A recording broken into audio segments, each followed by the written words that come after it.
हज़रत ख्वाजा निज़ामुद्दीन साहब महबूब इलाही रहमतुल्लाह अलैह की खिदमत में आपका एक मुरीद आया का हज़रत आप हमें हमेशा माफ़ करने का सबक देते हैं,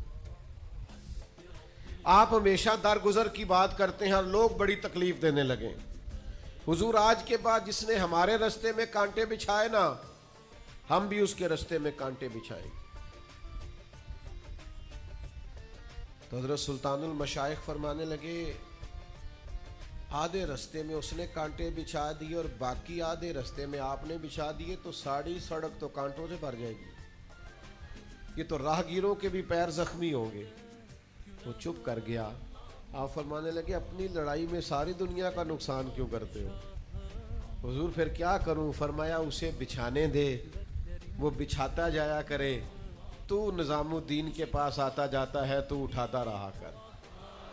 कुछ लोगों को कांटे उठाने की भी तो ड्यूटी करनी चाहिए ना।